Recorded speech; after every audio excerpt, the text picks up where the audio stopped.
Got to be able to trust your test equipment. So today I am testing the test equipment. This morning I had a call.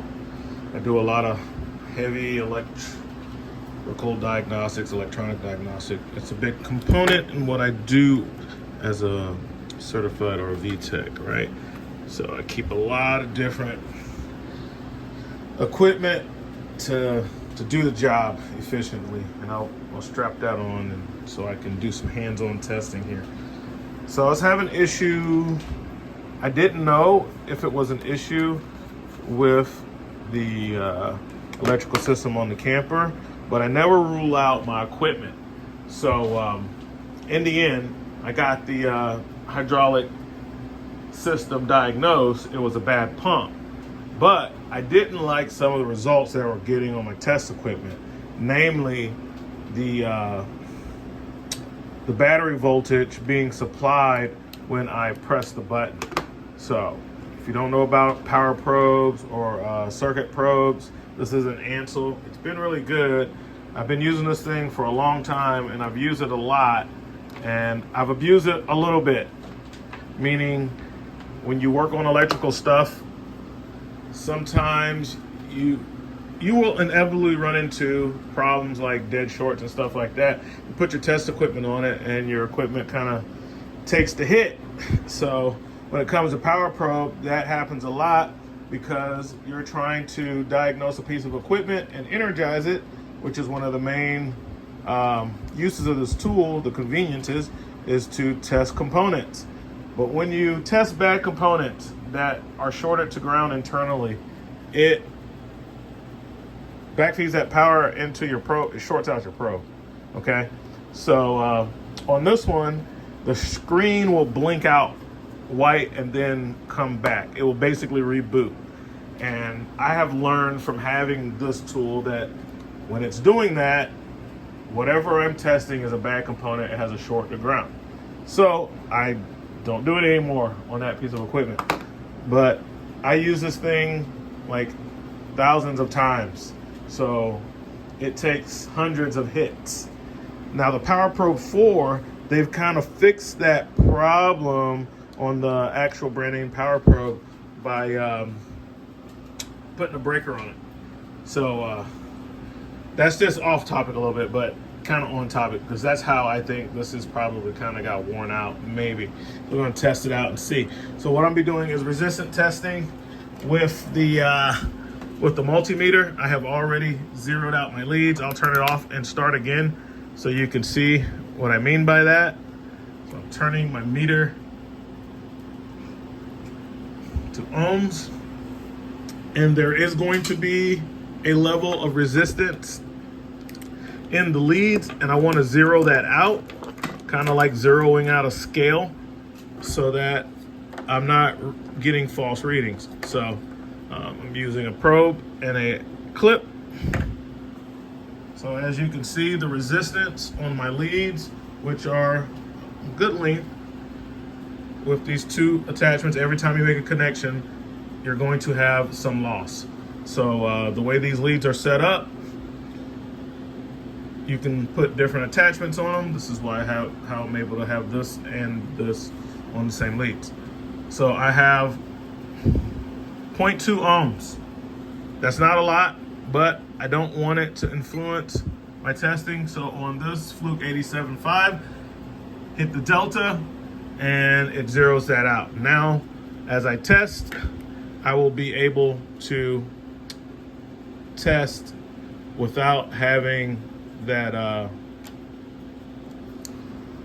resistance from the lead affecting my results. So this is the tip of the probe, and I want to check it.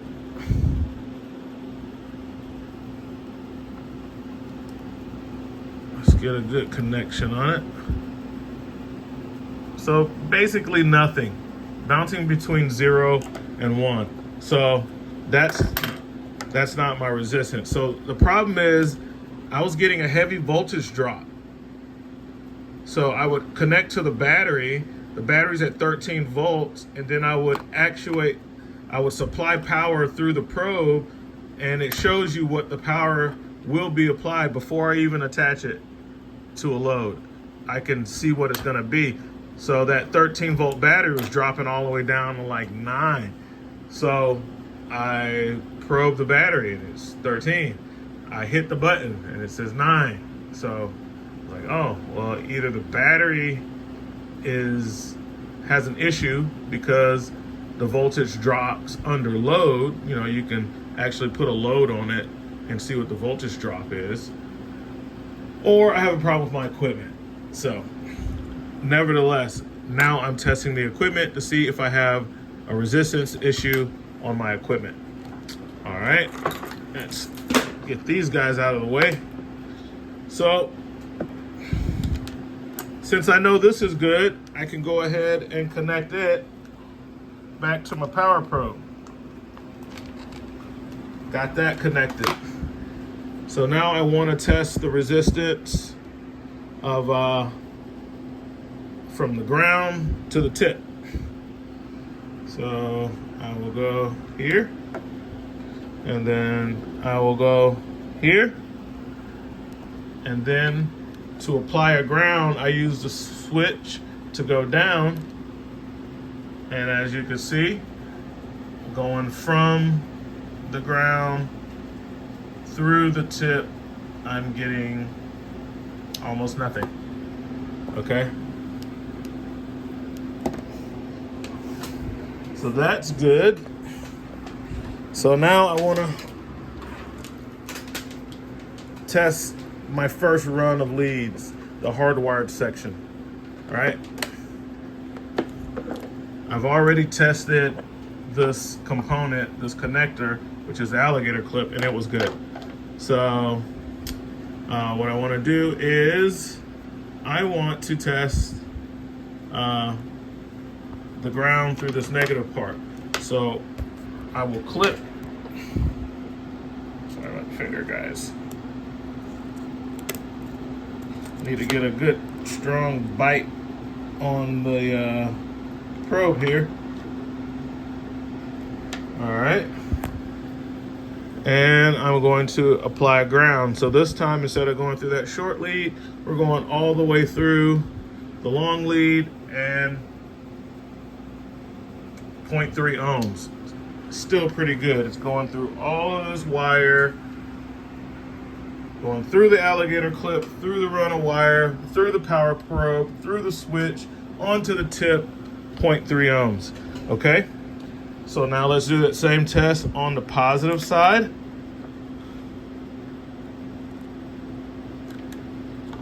I want to get a good, nice bite. My magnet on my fluke. Come on, guys. All right. So I'm gonna come here. All right. Still got the other end of the ohm meter. So now it's going through the positive, through the connection, through the whole run of wire, back up through the power probe and through the tip. And this, and through the switch, of course, before it hits the tip. Hit the positive button, and I have a much higher resistance. Started off at 80, and sometimes it's as high as in the hundreds. Yes, so I've seen up to like 300-400 ohms bouncing between. That's a half a kilo ohm, guys. That's a lot of resistance. You know, I think if I had it on beep, that I don't even think that would beep. Yeah, that's so high that it doesn't even register on continuity versus the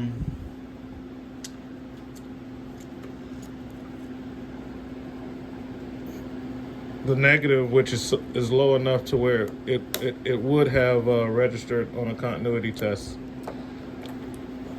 But that's the problem that I think is causing my voltage drop. Obviously, higher resistance is going to equal greater voltage loss. So that's going to be a big voltage drop because of that. I'm gonna make sure I got a good firm bite on the connector. Yeah, she's high, bro. I'm hitting that switch. So, I mean, is it the wire run? or is it the switch? Well, based on the results that I'm getting on the negative side of the same cable, I don't think it's the wire run. I think it's internal to the probe. I use the same switch for the negative side. It could have a problem just on one side, just like the positive wire could, but the wire's not damaged in any way. I think it's internal circuitry. Could be a loose or a failing solder joint, something like that. But I know on the positive side, this thing is very all around. Sometimes 100, 125, sometimes 80, sometimes 500 plus ohms of resistance. So that's why I was getting the crazy readings from the battery when I knew I had a camper plugged in. So the the battery's been charging all night with the converter. So these batteries are fully charged. I even disconnected the shore power and placed a load on the batteries to get rid of surface voltage so that I can determine what's going on. Are these batteries any good? And I put my battery tester on them. The thing, I tested them at 750. They came in at over 1,000 cold cranking amps. So they were definitely performing well. I load tested the batteries. So I knew it wasn't the batteries. That's why I was like, I gotta check my equipment when I get home. So I've probably killed this one. It still works, but it's not working good enough for me to use this in a professional setting. So I'll probably put this in my toolbox at home, where I'm just doing some little light work on that isn't this sensitive, like on a car or something. While I'm just working on my cars and whatnot, I could use this. But time to buy another one, guys. So I'm looking at getting a Power Probe 4 because it does have a built-in resettable breaker, thermal resettable, auto resettable breaker. So they know we're going to be shorting that thing out, so they finally put a breaker in it to where it doesn't damage the circuitry when you short it out, because that's inevitably going to happen, okay?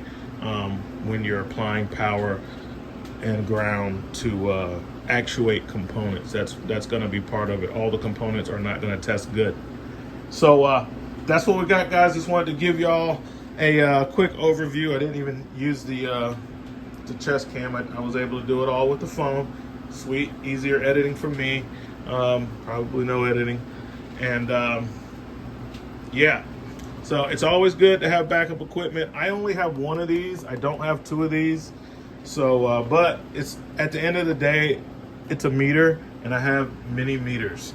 So, yeah, that's what we got, guys. I'll be buying a new Power Probe. I'll let you know when I get it. RV Tech Pro.